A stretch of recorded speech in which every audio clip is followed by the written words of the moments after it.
Welcome to Governing Conversations. I'm Professor Ann Washington, founder of the Digital Interests Lab at NYU. This event is co-created by my lab and the Information Society Project at Yale Law School. The Governing Conversations series provides reflection and critical perspectives on how we organize societies in light of emerging technologies. David Morar, my NSF career postdoc and the Digital Interests Lab manager, initiated this series. And oh, by the way, I'm looking for 2 new postdocs. We are at the second event of the Access and Accessibility series, which is in collaboration with American University, both its Institute on Disability and Public Policy and its Internet Governance Lab. Class, geography, and internet access is the topic today. I look forward to hearing this conversation on whether governance at the institutional level can help break cycles of neglect and expand rights like privacy. I'm going to leave you in the hands of our very capable moderator and collaborator for the series, Dr. Filippo Trevisan from American University. Over to you. All right, thank you, Anne. I trust everybody can hear me properly. Well, good morning to those of us who are in the morning time zone. Good afternoon to the others, or good evening, or good night. Who knows who's listening? I'm Filippo Trevisan. I'm an associate professor of public communication at American University in Washington, D.C., where I'm also the deputy director of the Institute on Disability and Public Policy, which is one of the co-sponsors of this series, together with the Digital Interests Lab and the Yale Information Society project, as well as AU's own Internet Governance Lab, as Anne said earlier on. We're going to be sharing all of the handles of these different institutes and web references if you're interested in knowing more about them later on during our conversation. I'm particularly happy today because this panel on class geography and internet access, we have a wonderful set of speakers who really cover a very wide range of geographical areas, community groups, different methods, different perspectives, and as well as different subfields within this big thematic area. And I'm gonna introduce them briefly, and then we're gonna move right into the discussion. So we'll start from a list on my screen, the bottom right, Ever Bassi from the new school where he is Digital Equity Lab Research Coordinator, and they're also an instructor at the Parsons School of Design in New York. And then we have on the bottom left on my screen, Fernando Rosa, who's an assistant professor in Science, Technology, and Society at Virginia Tech. And on the top right, Jennifer Winter, who is professor of communication at the University of Hawaii at Manoa, and also the chair of the Communication and Information Sciences PhD program, as well as the co-director of the Pacific ICDT Collaborative. So I've thought of a series of prompts to start us off, and obviously everybody feel free to jump into the conversation. We're going to also leave a little bit of time for Q&A towards the end of the hour. We're going to take the next 55 minutes for this informal conversation. And I start off with reflection on when we think about internet access and internet use, and I think this is rightly or wrongly, our minds, I feel, are immediately drawn to issues of internet infrastructure. So my question to our fabulous panelists is, what would you say are opportunities for change, but also what are still sources of concern in the area of internet infrastructure? And maybe we can start off, Ever, you can take this one for us. Thank you, Filippo, and thank you everybody for being here and inviting me.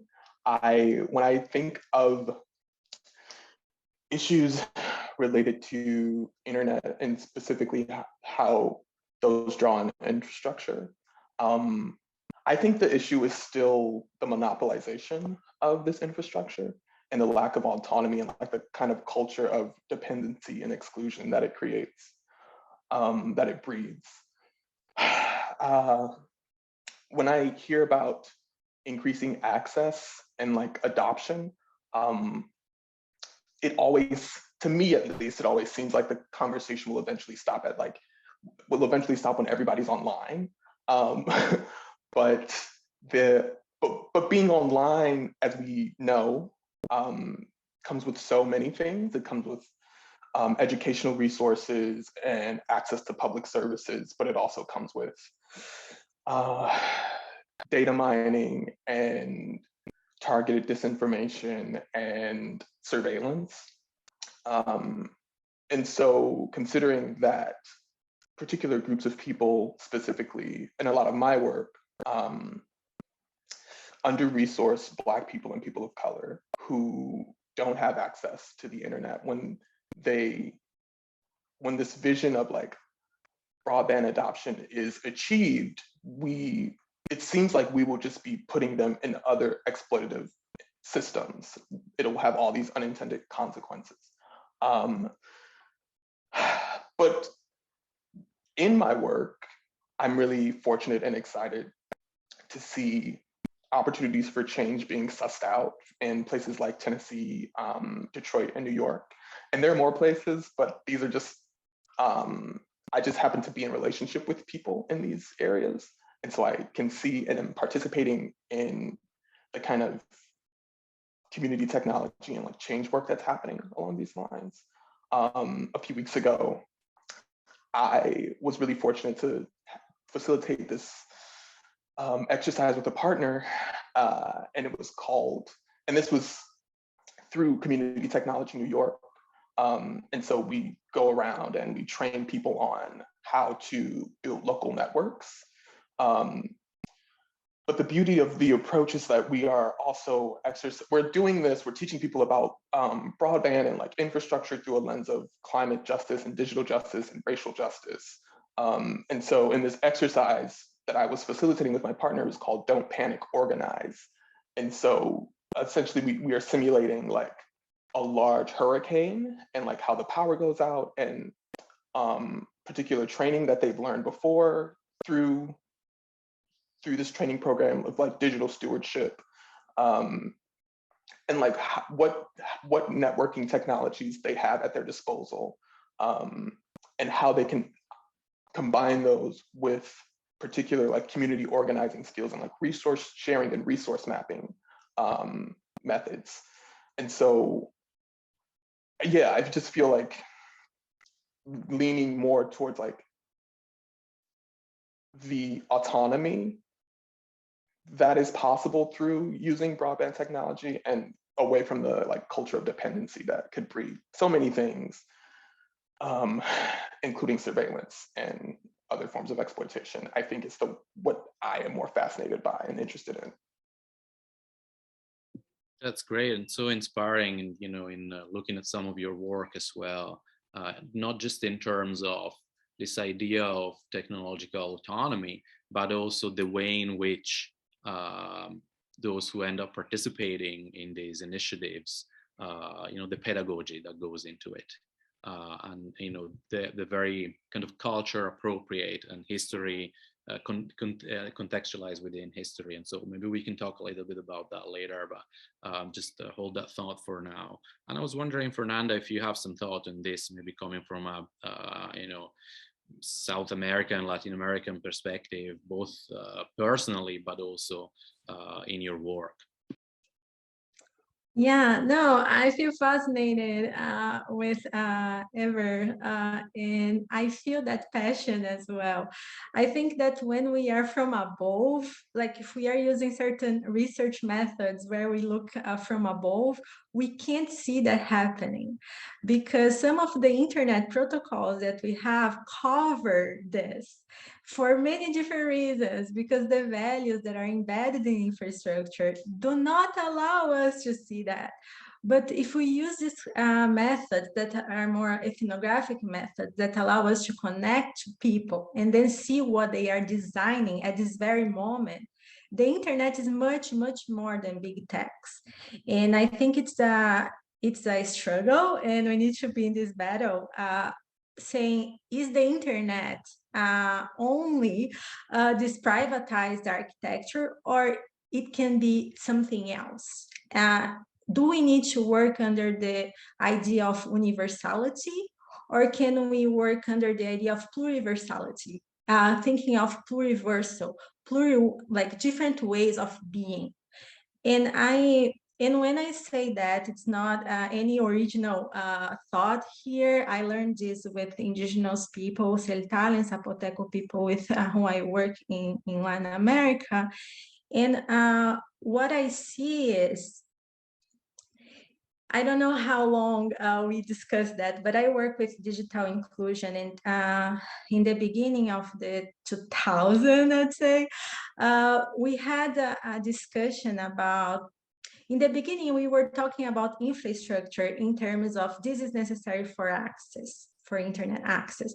But then in the beginning of the 2000, there was a new wave saying, hey, you know, we should not look at infrastructure, we should look at literacy, because this is what we need to fight the digital divides that we have.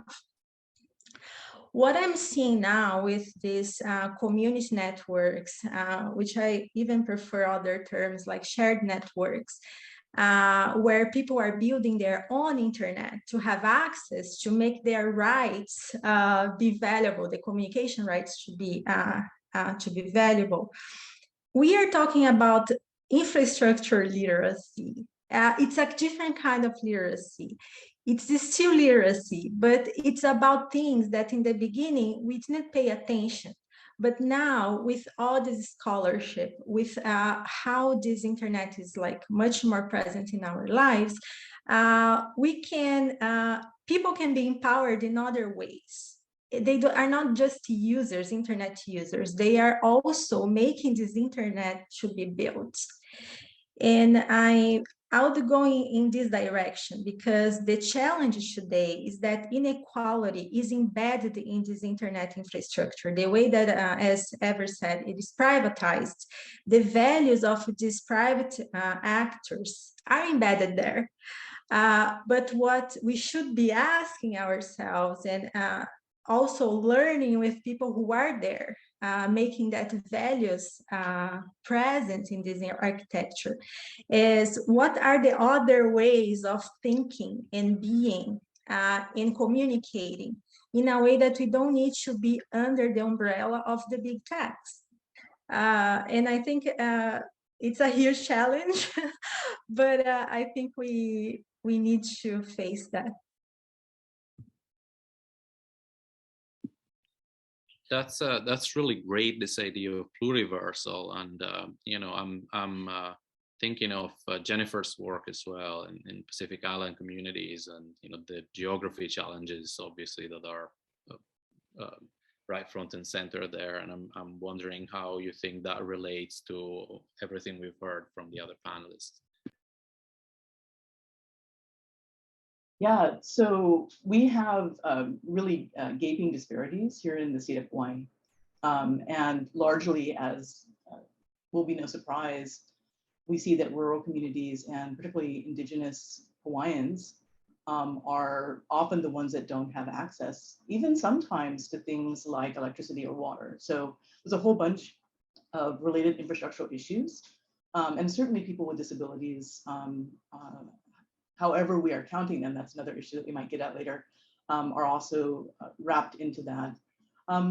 One thing that we're kind of excited about here in the state, although I will say, kind of following Ever's comment about the commercialization, which I hope we'll also get to a little bit later, I have very guarded expectations, but we are seeing in the US a lot of federal funding under the Biden administration. And so we're seeing like the BEAD program, which is putting in something like $42 billion where people could apply for grants. And so we're applying for grants to improve not only our basic infrastructure here for those communities in particular who currently do not have adequate resources and access, but also under the Digital Equity Act last year, we're also applying for a lot of money to try and empower our institutions, our libraries in particular here, and other community groups and resources that can help to reach out. So just to add there too, I also am a little bit of a skeptic. I certainly agree with Fernanda's comment about the values that are embedded and Ever's comment about the commercialization. And I think towards the longer future, one thing that I'm really concerned about is we are already, where are we where something isn't the internet? Does that make sense? We're already at a point where in many parts of our lives, everything in a sense is the internet or connected through internet infrastructure, whether we see it or not. And that's something that we started talking about maybe 20 years ago, and now just there's more examples than not of that. So we're always playing that catch-up game, and marginalized communities of all types are always going to be struggling as a result of that, right? And in large part to the commercialization aspect of it. That's a great thought, and one that always, something that I think maybe should be more present. Certainly, a lot of my work that relates to people with disabilities and internet use and participation in various facets of social life. Something that we sometimes forget, it's not just whether there is availability and access and what kind of access that is, but also if what's provided generates motivation. We shouldn't assume that people are motivated to use these technologies or to use them in a certain way. Do they provide a certain kind of value? And that's obviously culture sensitive and sensitive in so many other aspects. So something I'm thinking, I'm maybe throwing curveball at all of you after this inspirational start is, when we think about this different way of gaining access and sort of empowering individuals and communities, how much of that do you think is replicable at scale, and what can be the challenges that communities can face?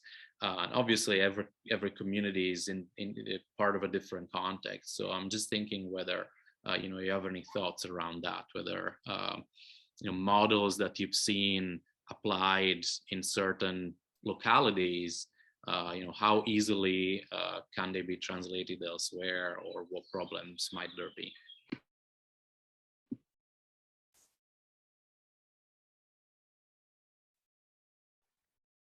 I just have a short thing. I think scale is, I just think scale is has been really dangerous.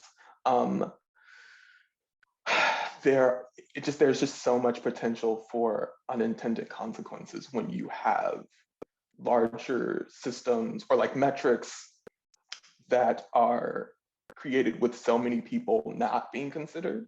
And maybe that's to some malicious, like exclusionary, maybe that speaks to some people being malicious and exclusionary, but like also maybe you just can't consider everything and everyone. And so the appreciation for those small things, like what's happening on the local or like a hyper local level, is what is really exciting to me. And this question, like what can be like replicated or taken, I don't know. I'm fine saying I don't know. But I am also just really hesitant about taking something that is working in a particular context and like immediately just running to make it applicable for everyone. I think there are just so many things that are lost. And one of the things that is lost is like, and Fernando brought this up earlier, but the ethnographic nature of this work, the kind of like relationship building, and like seeing the nuances of these communities could be at stake if we are scaling up. But that's all. I think personally, happen to think that's like a great answer. In fact, when I was asking the question, I was asking, do we need scale? That's what I was also thinking, and what are the dangers in there. So I have a lot of appreciation for this thought, and a lot of the kind of work that I've been reading around the communities in Appalachia where you've been working, and how important it is to build those relationships. Fernando and Jennifer, any thoughts about this?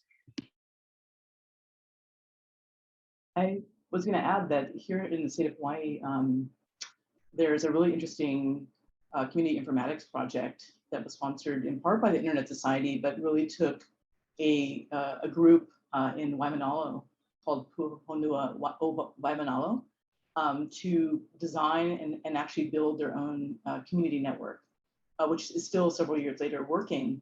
And then from there to decide what information needs the community wanted. So there's a lot of examples like that, but I agree with everyone here so far, and that it really has to be at the community level and community driven, and also that we need to look very deeply ethnographically at people's lived experiences, and ideally to have members of those groups taking part or leading the research. All of those things I think we're probably in agreement on, but that's something where I have actually seen that happen. And it is spreading. It's not scalable in that sense, but it's spreading in the sense that there's another community now on the west side of Oahu that is looking at doing the same thing, seeing the wonderful success so far in Waimanalo. So that's just an example. I think that's, sorry, Fernanda, go ahead. No, just add to that, because I agree with Jennifer and Ever, and I would say if we want to have something different in the future, we need to do it differently. Like this idea of global is socially constructed. What is global, right? When I am with Celtal and Zapoteco people, what is global is different. The global is another thing. What matters is connecting to people from my people. And who are my people, right? So the point is, sometimes what you need is regional connectivity, not necessarily global. And you know, I should not mention this work because I'll not remember the title, but well, I'll mention it. Maybe our audience can find the reference, or if someone here knows the reference, please tell me, because I was just looking very quickly on my feed, and someone wrote a paper about the how do you say that, the transportation system, the air transportation system, and where people fly to. It's not that we fly everywhere. There are routes that are more common than others.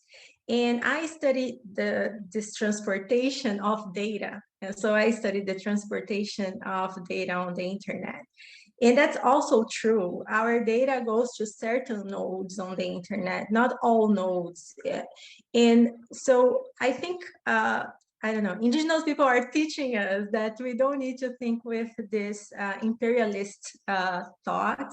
I understand, and I worked in government, and when we are talking about policy, we want like that one policy reaches more people. So there is a reason for that, but it may not be possible if we want to have things differently, and to have different things in the future, different kinds of communication, different kinds of infrastructure, and ways of being, let's say. That's this redefinition of what means global, and depending on who you ask, and what you're trying to achieve. I think it's very profound. Something else I was thinking while you were all talking is, the methods that you use, and pretty innovative in some ways, and in many ways participatory as well. And so maybe two quick points on that. The first one is, obviously these challenges and different ways of thinking about access, what means access, and what can access do for empowerment, or how should access be structured to enable empowerment. Question also the way in which we study these issues. So one of them is, one question is really about, what kind of methods do you are you a fan of, and do you think we should have more of, or what method doesn't exist yet that you would like to invent? And then another one related to this has to do with funding. you've all sort of been able to access funding around doing work with participatory designs and so on. But to many funders and many researchers, that's sort of a new approach as well. So I'm wondering if you have any reflections on that, and whether you think going forward there are going to be more opportunities for this, and as a researcher, how you think we can communicate the importance of changing this research paradigm in a more effective way to funding bodies as well. Maybe Jennifer can get us started. Yeah, well, that's always a big question. I would, just off the top of my head, I would say certainly submit ethnographic research proposals to places like NSF. They certainly do sometimes get funded, but also look at the foundations, things like, depending on what exactly you're studying.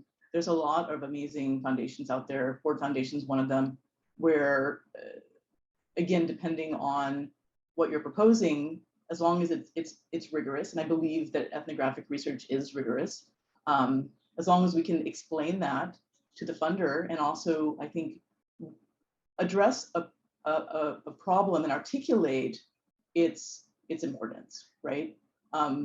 So basically, that's just the gist of funding off the top of my head. But in terms of methods, I'm really torn, because I really like myself ethnographic methods, but I've done a lot of other things, and I work with a lot of students who do other things.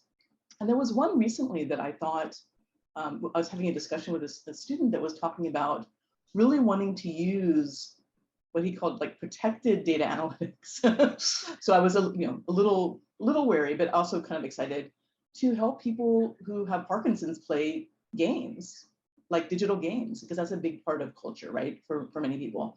And so there's a lot, I think we should be open to all methods, but certainly there are certain methods which are not as privileged in terms of certain journals or funding agencies. And I think the only way long-term to address that is to keep doing our great research and supporting where we can as journal editors and so forth, novel types of research that have some great social significance. I like the reference to journal editing in particular, coming from a journal editor as well. Fernanda or Ever, any thoughts on this methodology-wise? Please, Fernanda. Yeah, I've been working on what I call code ethnography. So how can we include code in our ethnographic methods?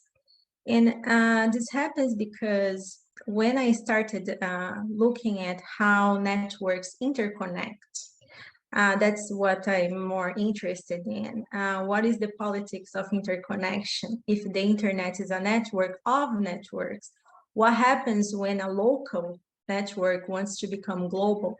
And what does global mean? What are the values that are at stake there? And what I've noticed is I started looking at infrastructure, was super fascinated with ethnography of infrastructure. And it was easier for me to study what I was seeing.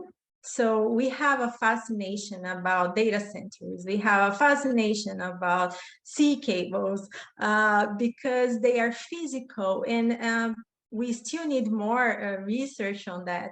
But what is physical, it's easier to include.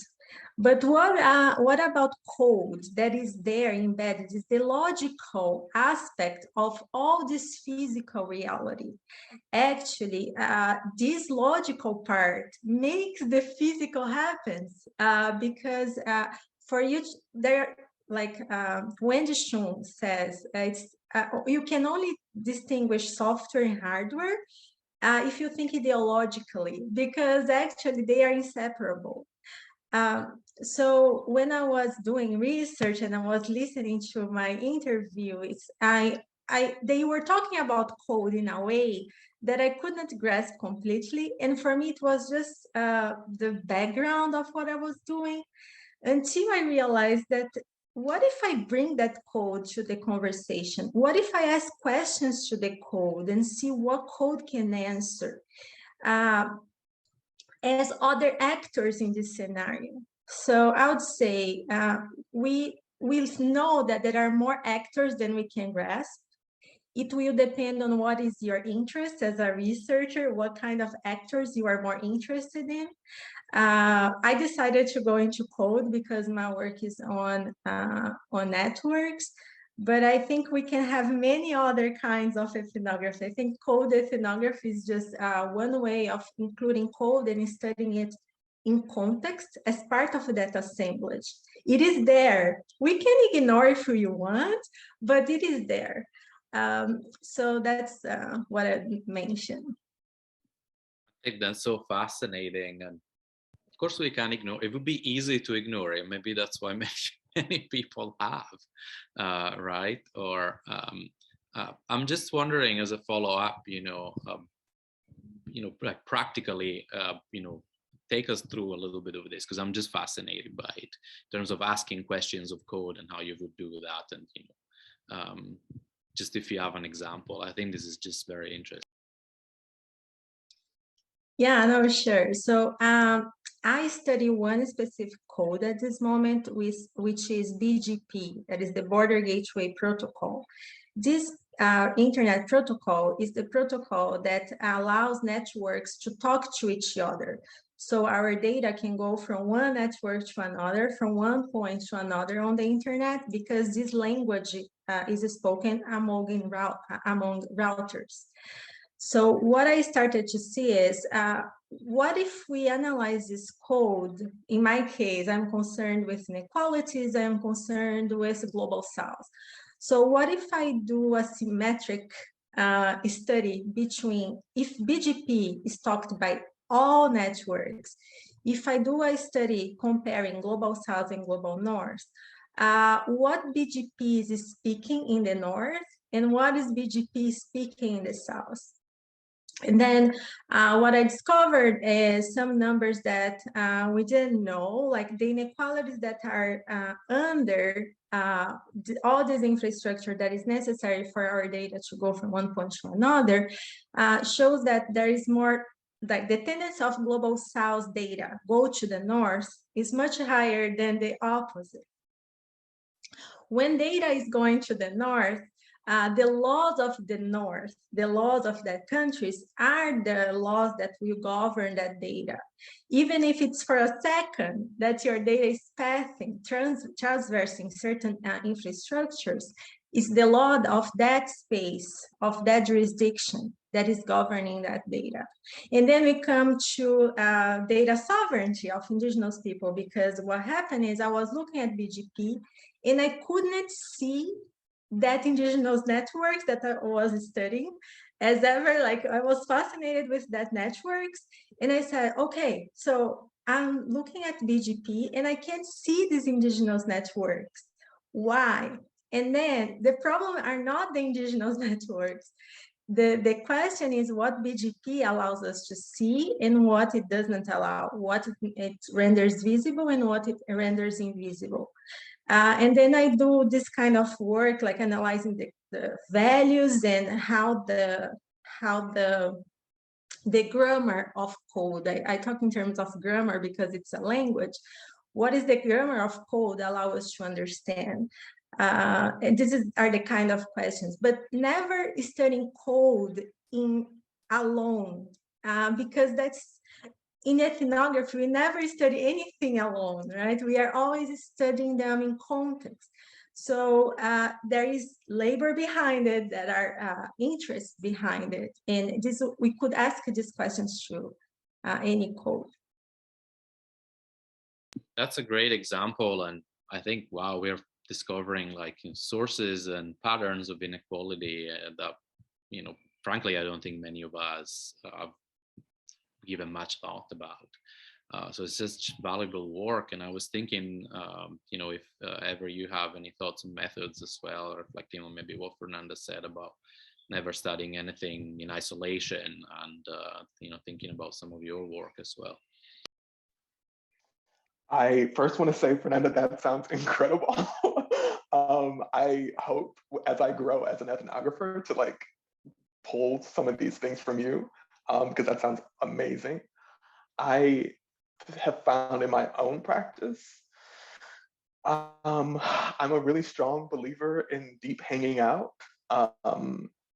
And I feel so fortunate to be doing this work when people, like when I go home and my parents are asking me like, what is your job? Like, what do you do? And I can talk to them about the work I did in Tennessee, which was like this wonderful survey where I got to spend 5 days in a remote region of Appalachia, Tennessee that many people don't really get to travel to.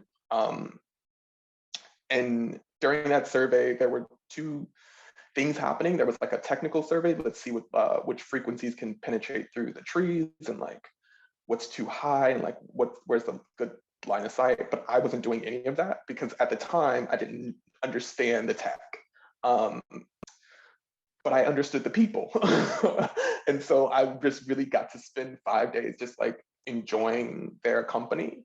And to be honest, there were parts I did not enjoy, but like, again, that's the beauty of like relationship, is really learning people and like learning what you like and what you don't like about certain groups, or just individuals. But yeah, I got to, and these are things I continue to do in my and like want to continue to do in ethnographic work, but like I just got to eat with people and smoke weed with people and listen to music with people. And in doing that, so many layers of this community and their relationship to internet and the lack of broadband were just revealed in a way that didn't come across through just doing interviews.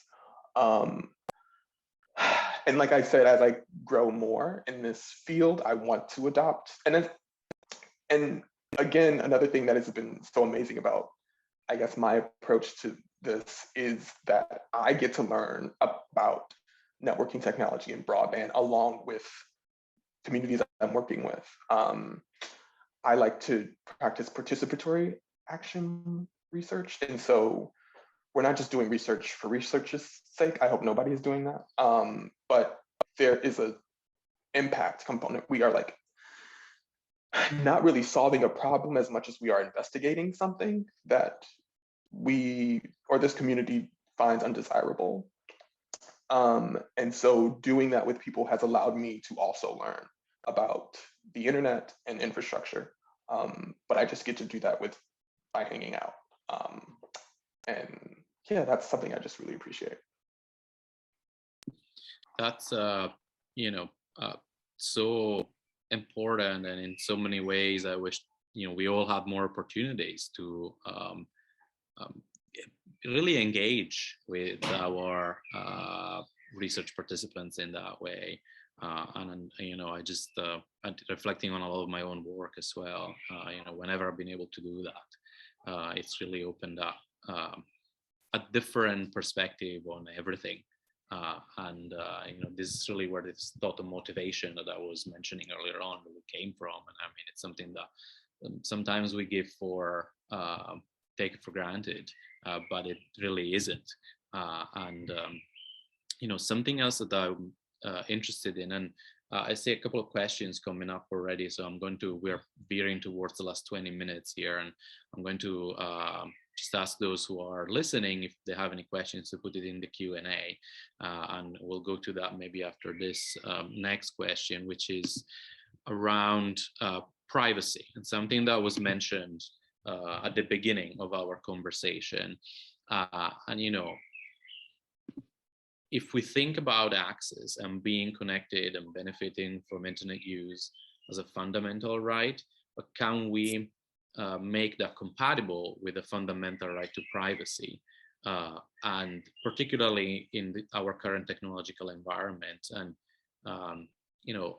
if not, or if yes, then what needs to happen for those two fundamental rights to be able to go hand in hand? And this is something I've been reflecting on through collaborative work I've done with others, working with marginalized groups, not just people with disabilities, which is all of what my work focuses on.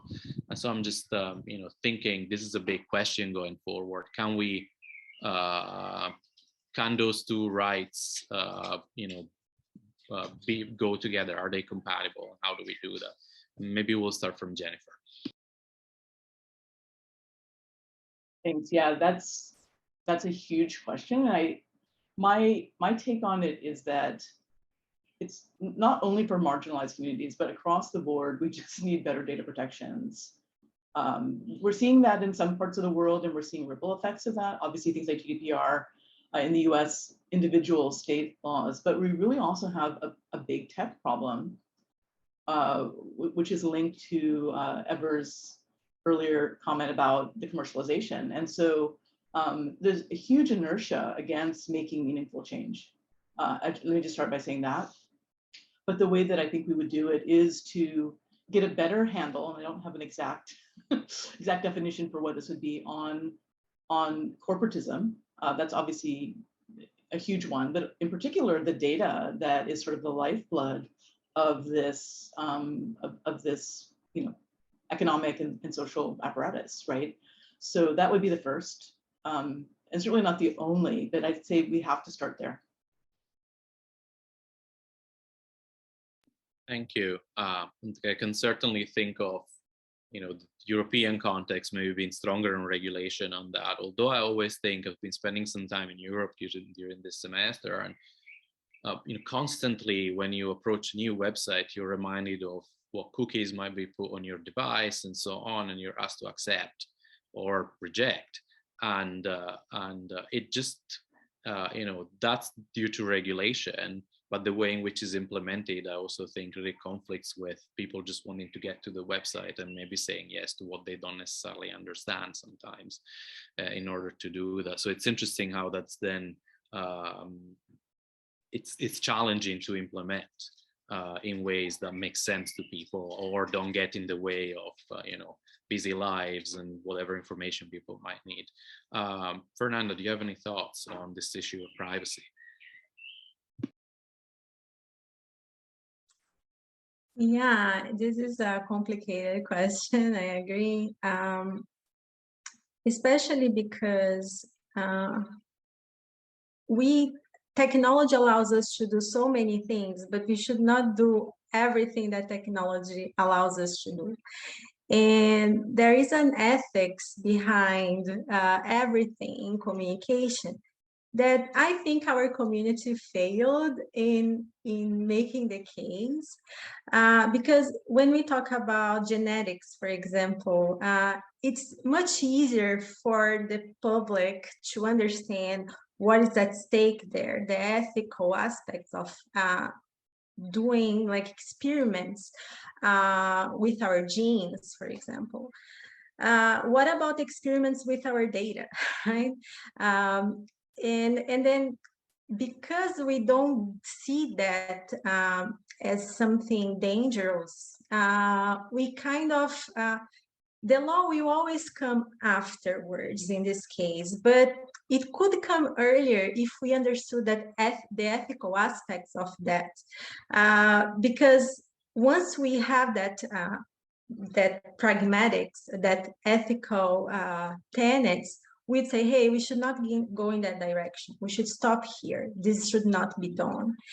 And I think this didn't happen. The companies came first. They did, and they continue doing.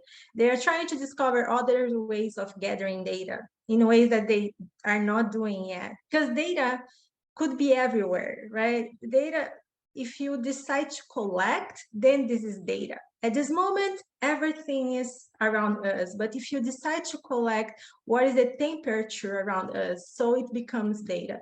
And the big techs are just trying to find ways of collecting and getting more and more data. So I think we should reconsider how we think and we talk to the public in terms of ethics. That's one thing.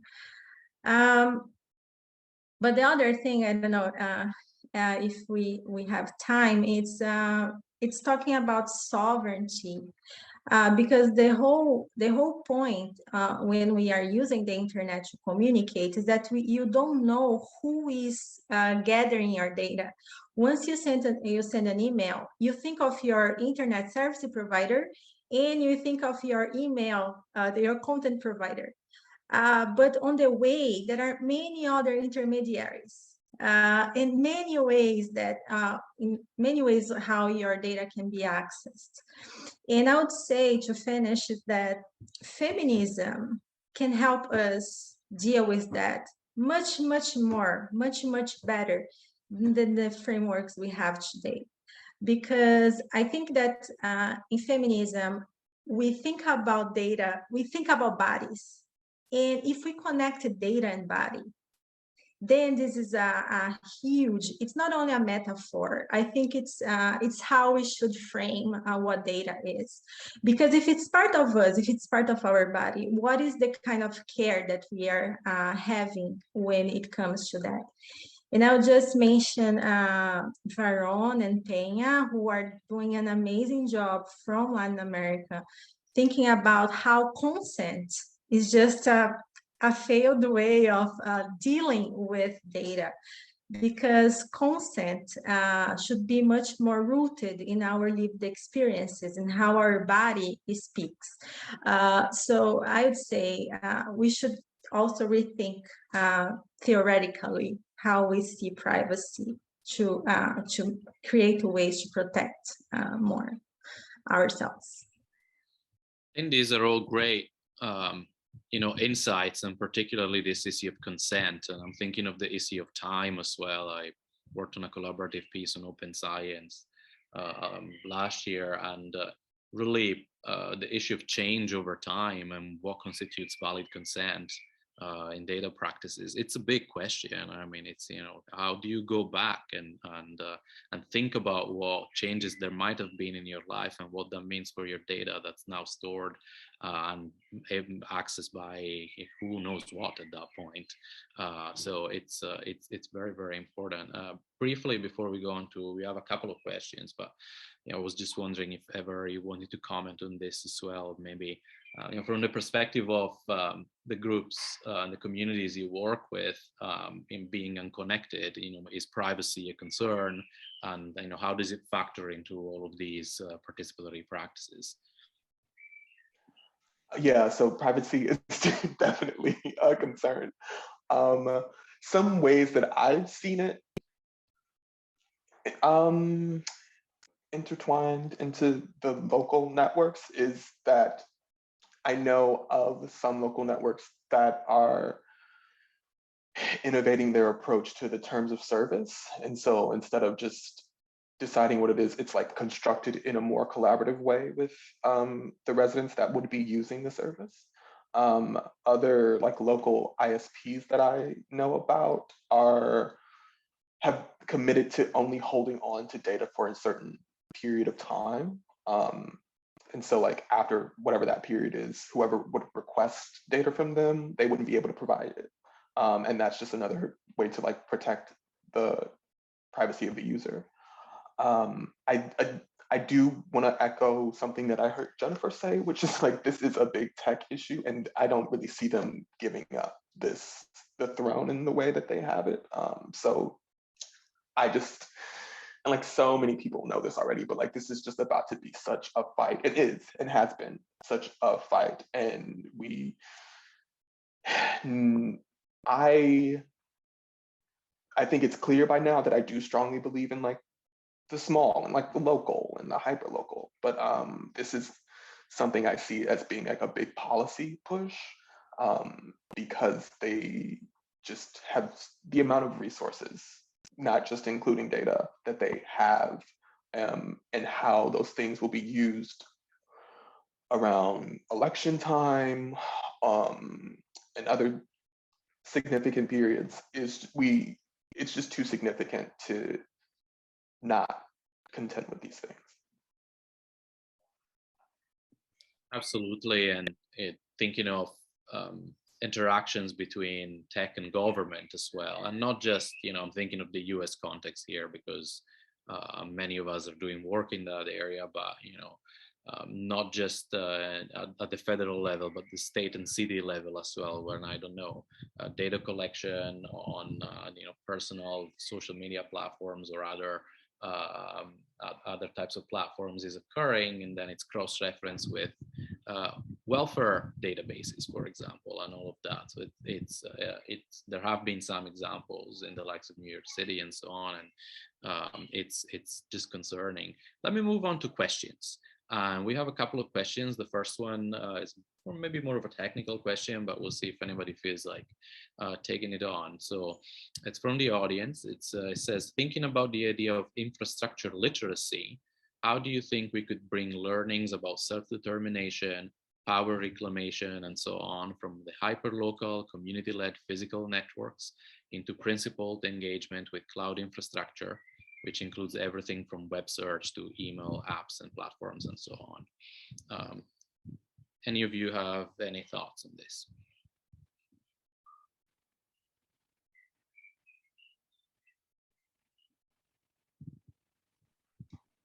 I don't know that this is going to get to the root of what you're asking, but I do think in some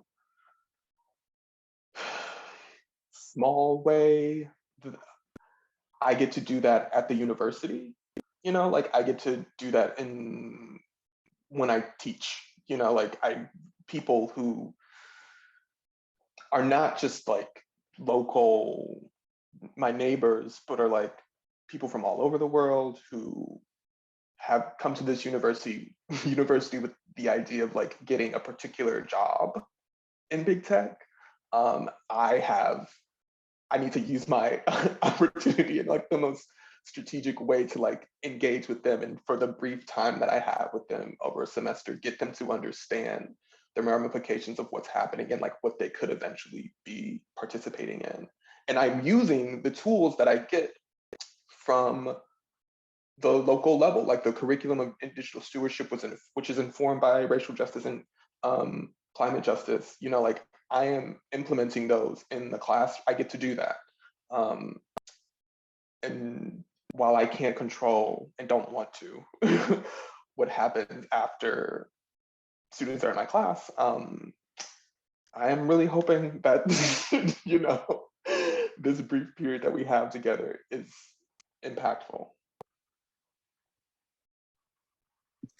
I think also, sorry. Please go on first. No, yeah, I was thinking it's such a great question, and I don't know if I would respond in the way that the person asked. But I think that from my experience, people will do things accordingly with the tools and the knowledge that they have in their space. It's all about situating, right? So the internet is what it is because the tools and the knowledge that we had at that time, that white guys in that labs, in the universities doing that stuff. And then, yeah, and then there was that mass communication theory. Oh, this is so cool, let's do it. I think that there is so much knowledge around that we don't know, we don't grasp. In the universities, they are not able to. Right? But if these people, all these people are able to design for themselves, we'll have much more solutions, much more options than we have now. And then the key, and that's what I am more interested and excited in the construction of my work, is how we make that interoperable. Because if it is about having different and differences talking to each other, what is that make them interoperable? And that's what I think, like allow that knowledge to flourish, allow the tools to be there. So grants should not be associated with one specific thing.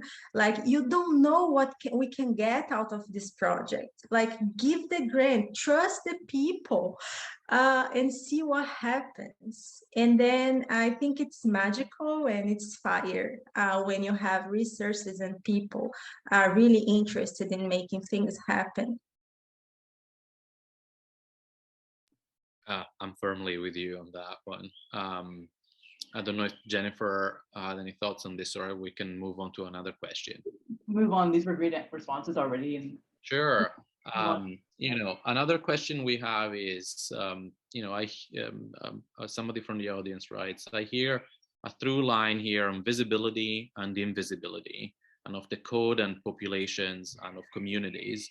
And they wonder how visibility complicates approaches to policy in this case. Jennifer, do you have any thoughts? I saw you nodding.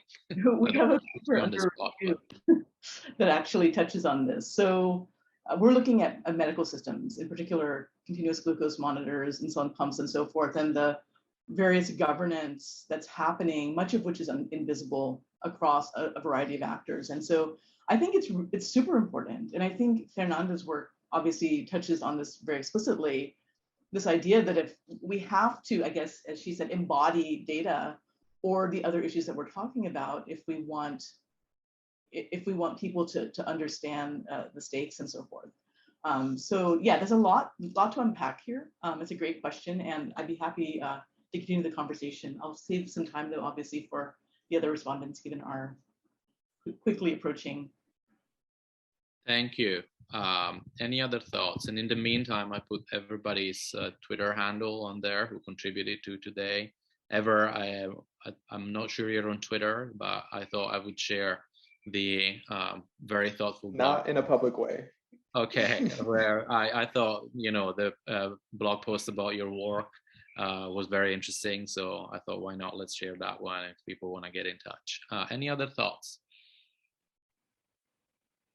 on this question, or to close us on a sort of on a high? Any particularly positive and hopeful sort of examples about initiatives that you think we should keep an eye out for looking forward and are going to be positive developments in this area? Anything we should be mindful about?